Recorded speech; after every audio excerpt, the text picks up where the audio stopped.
Hello everyone, I am Thimalini and our today's topic is chapter 13 Surface Areas and Volume Introduction. Last video में chapter number 15 मैंने ख़त्म किया था, तो अगर आपने वो वीडियो नहीं देखी तो आप वो भी देख सकते हैं। तो ये चैप्टर में क्या है, इस चैप्टर में आपको सिर्फ 2-3 चीज़ें पता होनी चाहिए। एक तो सरफेस एरिया क्या होता है, एक वॉल्यूम क्या होता है, और कोई शेप गिवन है उसकी सरफेस एरिया और वॉल्यूम निकालने का फॉर्मूला क्या है। ठीक है, जैसे मैंने ये एक शेप ली यहाँ पर। ठीक है, इसका सरफेस एरिया क्या है, यानी कि इसकी जो 6 फेसेस हैं, एक ये वाला फेस, एक ये वाला फेस, एक ये वाला फेस और 3 फेसेस सिमिलरली इसके पीछे होंगे। तो इन 6 फेसेस का एरिया क्या है, वो हो गया इस पूरी क्यूब का सरफेस एरिया। और वॉल्यूम मतलब इस क्यूब के अंदर हम कितना सामान कुछ हमने मान लो डालना है तो हम कितना डाल सकते हैं। ठीक है, वो कितनी स्पेस ऑक्यूपाई कर रहा है उस ऑब्जेक्ट के अंदर, हम क्या डाल सकते हैं, कितना मैटर, वो क्या हो गया उसका वॉल्यूम। ठीक है, ये 2 चीज़ें आपको क्लियर हुई। अब इनके जो फॉर्मूलाज हैं वो क्लियर करने हैं हमने।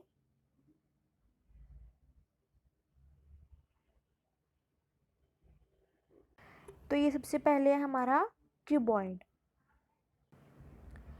तो क्यूबॉइड का सबसे पहले सी एस है। अब यहाँ पर एक और चीज़ है, C S A and T S A. ठीक है, ये भी मैं आपको क्लियर कर दूँ। जैसे अभी मैंने आपको एक क्यूब दिखाया था, तो क्यूब में उसका सी एस ए यानी कि उसकी जो 4 दीवारें से एक कमरा होता है, उसकी क्या होती है, 4 वॉल्स होती हैं, फ्लोर और सीलिंग, 6 फेसेस हो गए। तो सी एस ए में हम सिर्फ उस कमरे की 4 दीवारें लेंगे। ठीक है, और टी एस ए में उसकी हम सीलिंग और फ्लोर भी लेंगे। जैसे हम मान लो कोई बॉक्स है, क्यूब या क्यूबॉइड किसी भी शेप का, तो उसमें भी उसकी 4 साइड वाली बाउंड्रीज होंगी, एक बॉटम होगा और एक टॉप।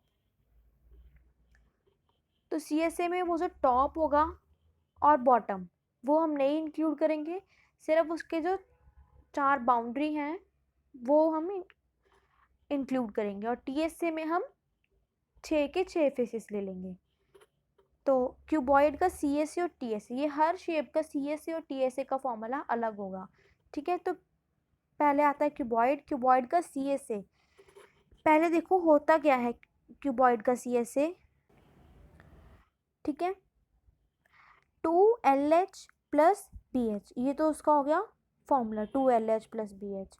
अब एक और बात आती है कि फॉर्मूला बना कैसे, तो वो देखो। अब जैसे ये क्यूबॉइड पहले मैं ड्रॉ करती हूँ यहाँ पर। ड्राइंग मेरी ज़्यादा अच्छी नहीं है, पर कोई बात नहीं, आप समझ लेना। ठीक है, तो ये मैंने एक क्यूबॉइड ड्रॉ किया। सी एस ए का फॉर्मूला भी मैं यहाँ लिख देती हूँ, 2LH प्लस बी एच। ठीक है, तो मैंने आपको क्या बताया, सी एस ए में हम उसकी सिर्फ 4 दीवारी काउंट करेंगे। एक तो ये वाली साइड हो गई, एक ये वाली साइड, एक ये वाली साइड, और जो एक इसके पीछे है ये वाली साइड, इसकी जो बैक साइड पे होगी, है ना। तो अगर मान लो ये क्यूबॉइड लूँ मैं सिंगल, सॉरी रेक्टेंगल लूँ, अगर मैं ये वाला, देखो रेक्टेंगल दिख रहा होगा आपको, तो इस रेक्टेंगल का एरिया कैसे निकलेगा, ये इसकी हाइट और ये है लेंथ। तो इस रेक्टेंगल का एरिया निकलेगा लेंथ इंटू हाइट। सिमिलरली जिसके पीछे वाला होगा, बिल्कुल इसके पीछे वाला, उसका भी ऐसे ही निकलेगा लेंथ इंटू हाइट, है ना। अब हम लेते हैं ये वाला साइड वाला, ये वाला, इसका एरिया निकाल लेंगे। तो कैसे निकलेगा, ये इसकी ब्रेड्थ है और ये इसकी हाइट है, तो इसका एरिया निकलेगा breadth into height plus breadth into height, क्योंकि 2 हैं ये भी। तो breadth into height, breadth into height कितनी हो गई, 2 breadth into height plus 2 length into height, क्योंकि ये भी 2 हैं, तो 2 कॉमन निकाल लिया, अंदर क्या बचा BH, ब्रेथ इंटू हाइट को मल्टीप्लाई करके, और लेंथ इंटू हाइट को मल्टीप्लाई करके आया LH। बन गया ना ये सेम टू सेम फॉर्मूला। आपको फॉर्मूला बनाना भी आना चाहिए। अगर आपको फॉर्मूला बनाना आता है तो अगर मान लो आपको 5 फेसेस के एरिया निकालना हो इसमें, ठीक है, तो अगर आपको फॉर्मूला बनाना आता है तो आप आसानी से निकाल सकते हो। उसमें क्या करना है, हमने टॉप उसका जो या बॉटम एक ऐड करना है 5 फेसेस में, तो मान लो टॉप ऐड करना है हमने, तो टॉप का एरिया कैसे निकलेगा, लेंथ इंटू ब्रेथ करके। तो बस इसी फॉर्मूला में हम 1 प्लस LB लगा देंगे। अगर हमें 5 फेसेस का निकालना है, 4 का निकालना है तो ये रहेगा, 6 का निकालना है तो ये बन जाएगा। इसमें भी क्योंकि LB फिर 2 हो जाएंगे तो LB भी बीच में आ जाएगा 2 कॉमन निकल के। समझ आया। और वॉल्यूम का formula length into breadth into height. अब मैं आपको एक और चीज़ बताऊँ, इसमें किसी भी शेप का वॉल्यूम हम कैसे निकालते हैं, area of base into height. कोई भी शेप ले लो आप, मैं आगे आपको बताऊंगी, सब में एरिया ऑफ बेस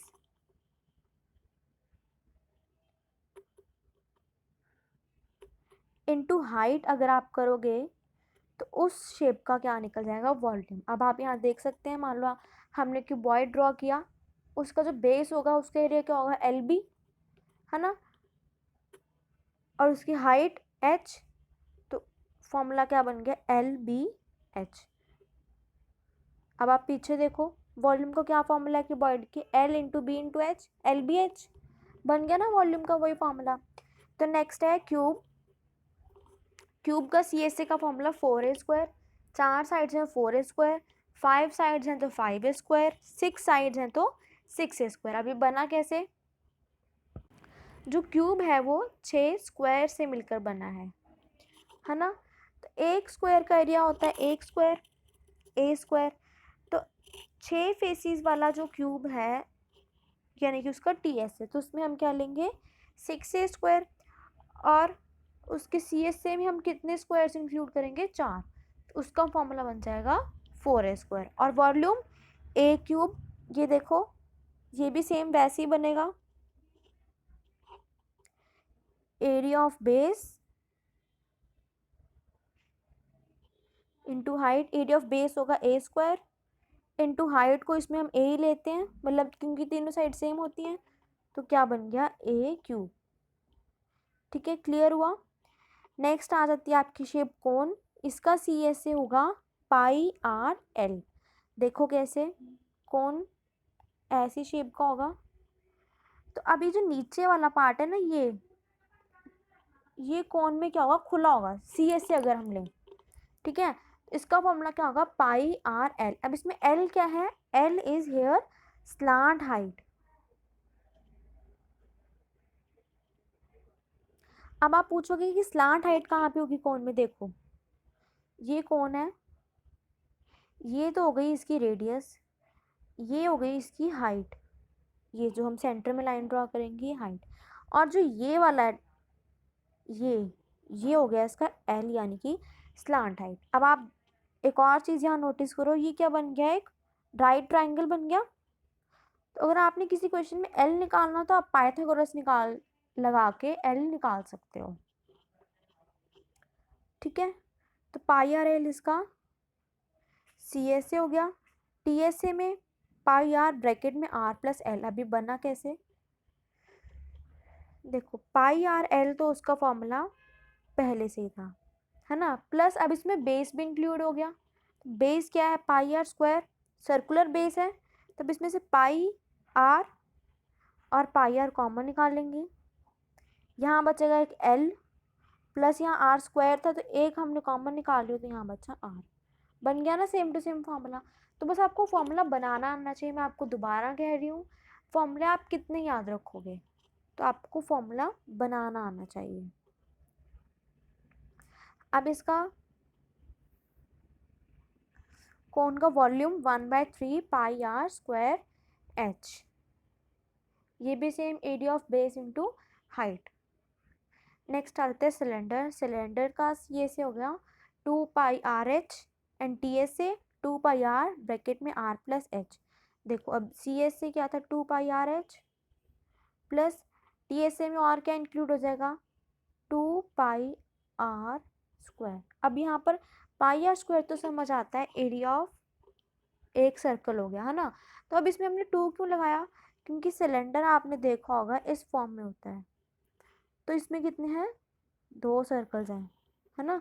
तो दोनों सर्कल्स का एरिया लेंगे तो 2 पाई आर कॉमन निकाल लेंगे, यहाँ बचेगा h और यहाँ बचेगा एक r, क्योंकि r स्क्वायर था तो एक r बचेगा। ठीक है, बन गया। वो सिलेंडर की TSA का फॉर्मूला, वॉल्यूम का वही same, area of base pi r square हो जाएगा इनटू हाइट।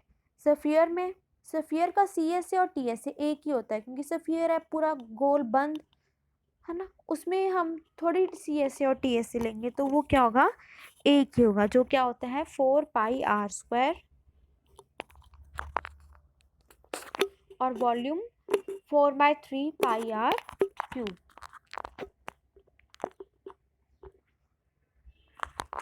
अभी 4 पाई आर स्क्वायर कैसे बना,